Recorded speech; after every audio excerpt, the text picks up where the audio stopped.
Hey there, Miguel Martinez Juarez here. In this video, I'm going to talk about case studies that Neville Goddard wrote. Okay, I think I have my book right here somewhere. It's over here. And I have this one, Neville 10 Books. Now, there's two important case studies here that I want to share. And that's because they show you when to visualize. Okay, and you can do them both ways. There's two ways: right before you go into sleep and while you are awake. It's like a walking visualization. Okay, and I do the walking visualization a lot. I think a lot of my manifestations have come from that, so I do it a lot. So check this out. I've been reading Neville because it's been coming to me like, Miguel, go read it. I strongly believe that because I'm getting that message, you all need to hear this message also. For Thomas Troward, I really recommend you read chapter 9 of the Edinburgh Lectures. It's called Causes and Conditions. It gives you such a great explanation on how things are manifested. Okay, so if you read that chapter and read Power of Awareness and read the case studies, it's going to make so much sense. Case histories, he calls it, chapter 23, case histories. The first one is about a soldier. This soldier wanted to leave the military for whatever reason. Maybe he was just fed up with it, right? Who knows? And he wanted to be back home. So before bed, he would close his eyes, right? Close his eyes and visualize himself in his apartment. He'll touch the apartment, he'll touch the curtains, he'll touch the furniture, he'll look at the floor in detail. Then he would walk to his bed, which is different from a military cot, right? That's what Neville Goddard also points out. It's a very different feeling. So when he was falling asleep, he fell asleep on his bed in his apartment every single night. And he did that for a few weeks. Now, the first time around, the officer said, "No, we're not gonna give it to you." And then he kept in the feelings of the wish fulfilled, because he would sleep on his bed in his imagination every night.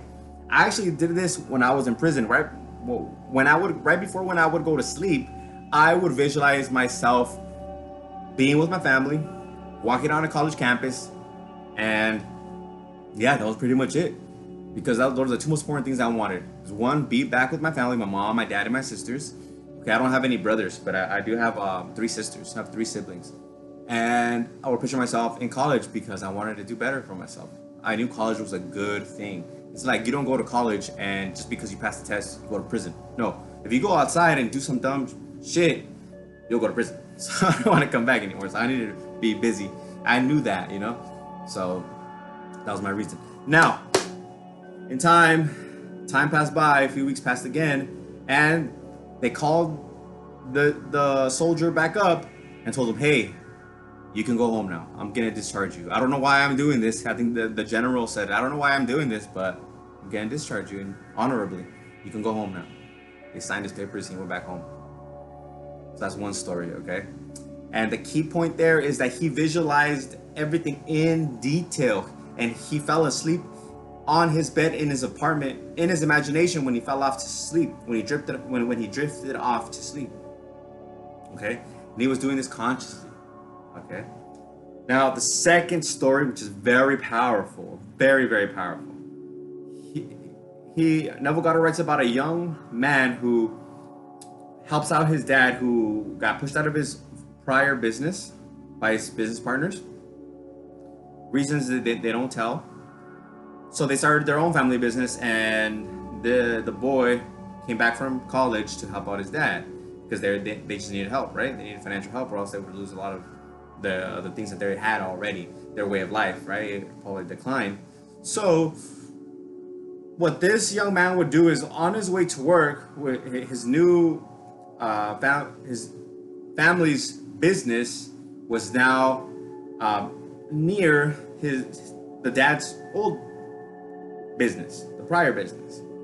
So he would pass by the prior business that his father was a part of, and it was one of the owners. And he closed, he wouldn't close his eyes. His eyes would be open. He would look at the sign, and in his imagination, he would see, word for word, his family's name.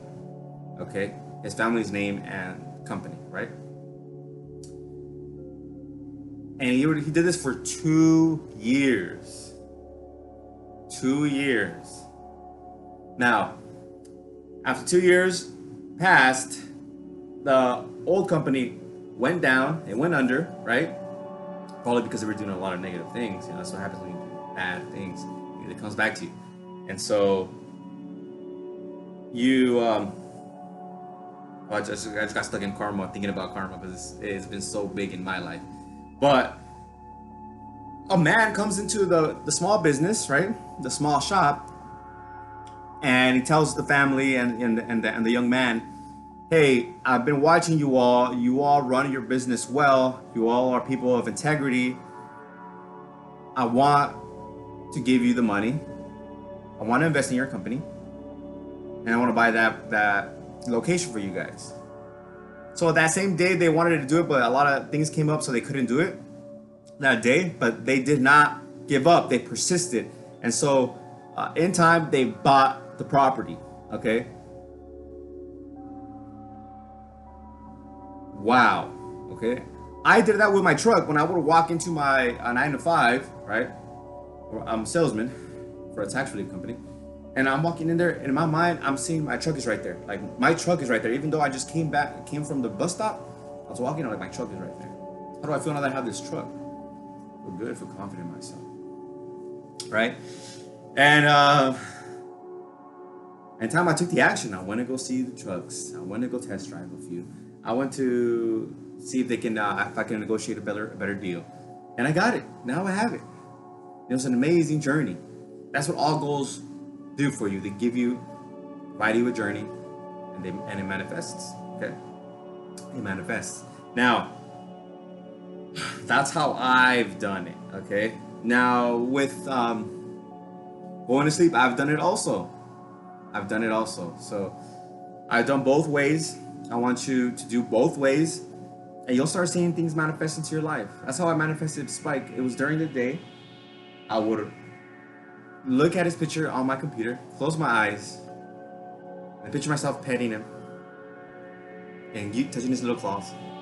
And then one day my sister said, hey, I went to see my sisters at my mom's house, and my sisters are like, hey man, do you want a cat? My friend has a cat who she's giving away. And it was the last cat. All the other cats were taken. And it was him, just like I pictured it on my vision board.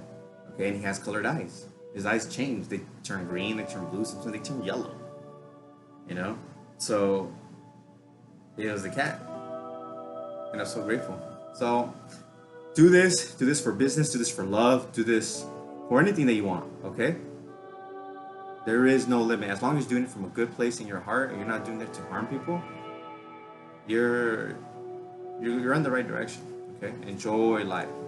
Okay, I hope you like this one. If you want more resources, check the description below. If you want my shirt, go to defyendurance.com and get yourself some quality gear.